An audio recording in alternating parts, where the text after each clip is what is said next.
आप देख रहे हैं न्यूज वॉच इंडिया और मैं हूं आपके साथ आंचल कादन। बुलेटिन की शुरुआत करते हैं इस वक्त की बड़ी खबर के साथ और ये बड़ी खबर गुजरात से आ रही है। गुजरात में चुनाव से पहले बड़ा फैसला लिया गया है। यूसीसी के लिए कमेटी बनाई जाएगी। गुजरात सरकार का यह बड़ा फैसला आज कैबिनेट में ला सकती है प्रस्ताव। गुजरात से इस वक्त की बड़ी खबर आपको बता रहे हैं, यूसीसी के लिए कमेटी बनाएगी गुजरात सरकार। गुजरात में इसी साल विधानसभा चुनाव होने इससे पहले गुजरात में चुनावी मैदान में बड़ी खबर सामने आ रही है। गुजरात में चुनाव से पहले मौजूदा बीजेपी सरकार यूनिफॉर्म सिविल कोड लागू करने की तैयारी करती नजर आ रही है। बड़ी खबर यह है कि आज कैबिनेट की बैठक में इसको लेकर सरकार एक कमेटी का गठन कर ऐलान कर सकती है, जो यूनिफॉर्म सिविल कोड लागू किए जाने के हर पहलू पर गौर करेगी। यूनिफॉर्म सिविल कोड को लेकर कांग्रेस और आम आदमी पार्टी ने बीजेपी पर हमला बोलना भी शुरू कर दिया है। हालांकि यूनिफॉर्म सिविल कोड लागू होना चाहिए या नहीं, इस सवाल के जवाब से दोनों ही पार्टियां बचती भी नजर आ रही है। गुजरात चुनाव से पहले ये बड़ा फैसला गुजरात सरकार का आज कैबिनेट में प्रस्ताव ला सकते हैं यूनिफॉर्म सिविल कोड को लेकर।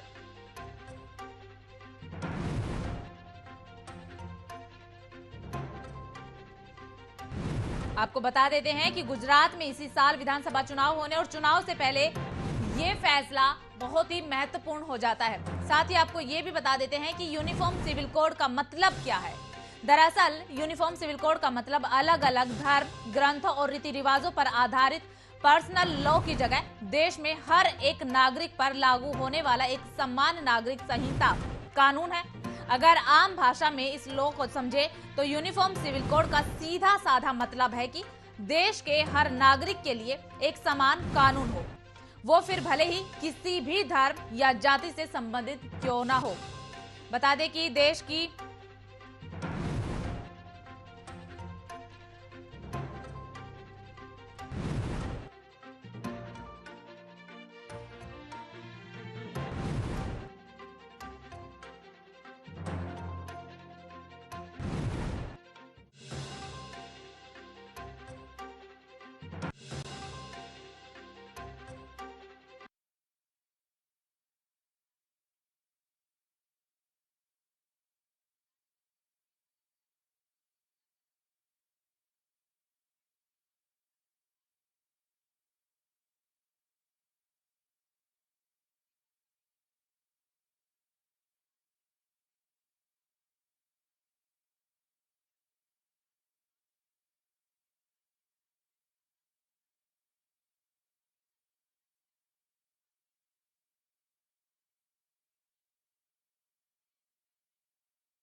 उत्तराखंड की तर्ज पर गुजरात में भी यूनिफॉर्म सिविल कोड लाने की तैयारी में है बीजेपी सरकार। प्रणव,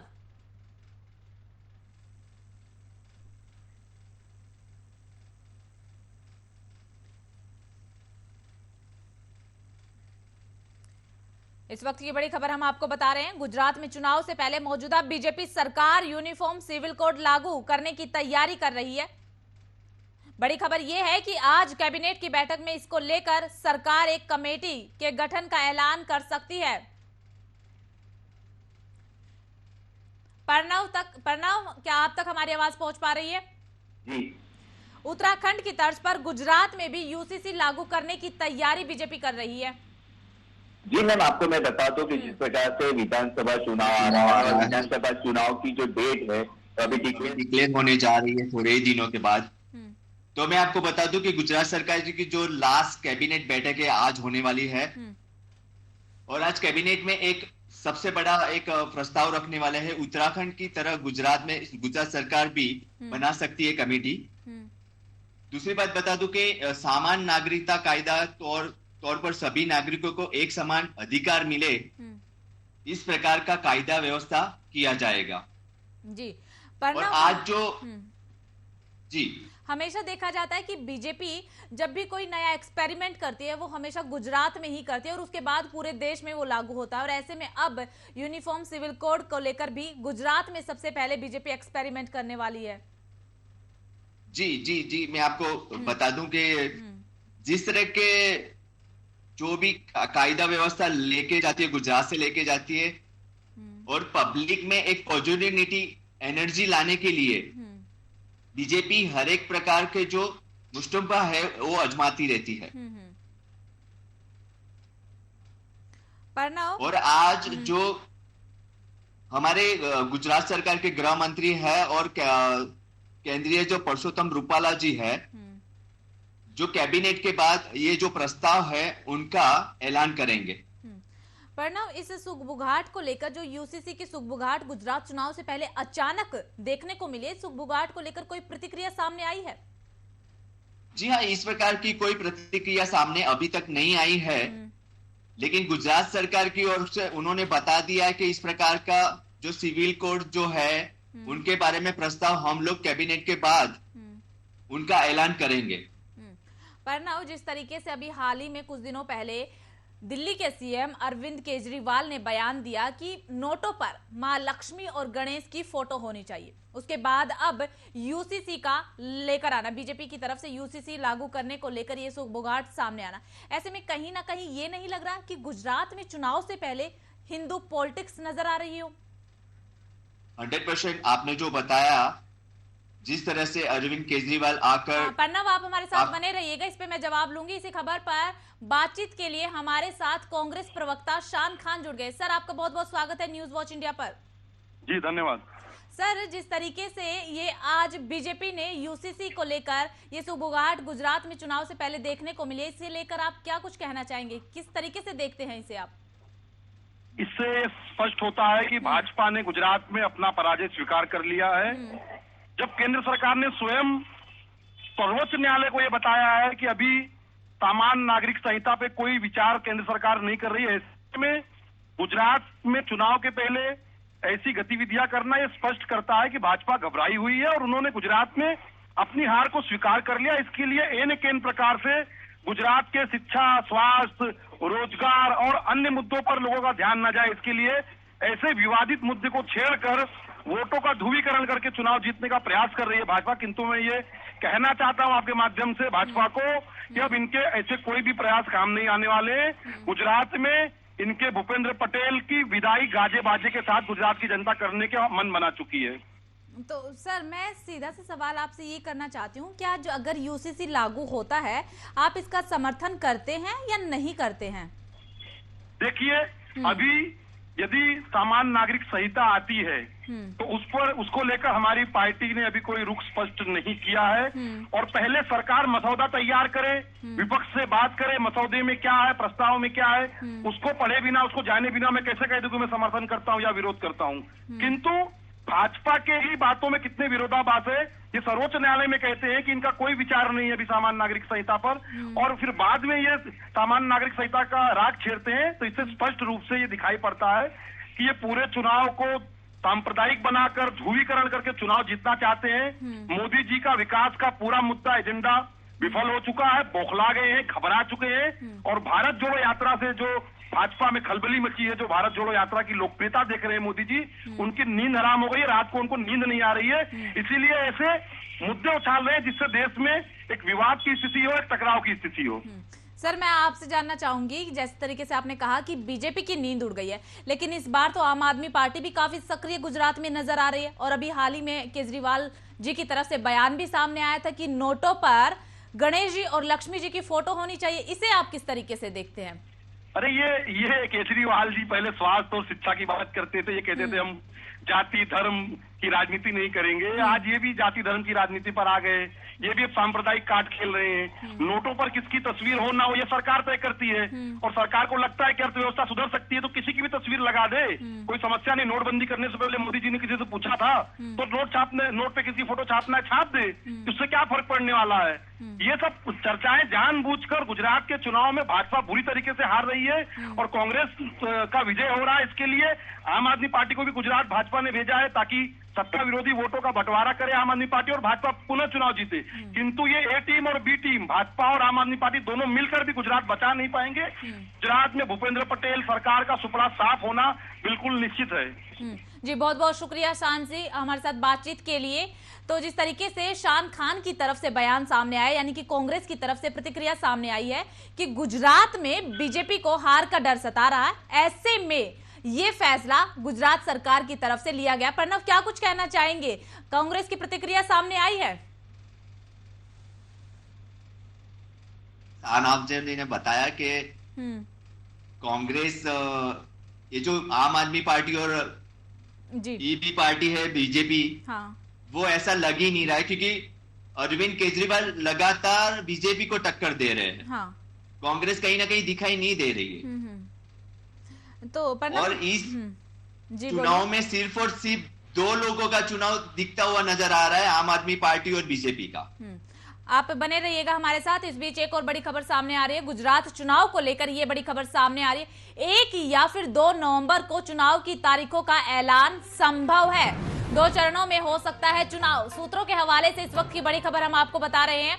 30 नवंबर या फिर 1 दिसंबर को पहले चरण की वोटिंग होगी, 4 या 5 दिसंबर को दूसरे चरण की वोटिंग होगी। इस वक्त की बड़ी खबर हम आपको बता रहे हैं। गुजरात चुनाव की तारीखों को लेकर विपक्ष लगातार चुनाव आयोग और केंद्र सरकार पर निशाने साधने का काम कर रहा है, तो वहीं दूसरी तरफ अब इस वक्त की बड़ी खबर हम आपको बता रहे हैं, गुजरात चुनाव से लेकर 2 चरणों में चुनाव संभव है। 30 नवंबर या फिर 1 दिसंबर को पहले चरण का चुनाव हो सकता है, 4 या फिर 5 दिसंबर को दूसरे चरण की वोटिंग हो सकती है। सूत्रों के हवाले से इस वक्त की ये बड़ी खबर हम आपको बता रहे हैं।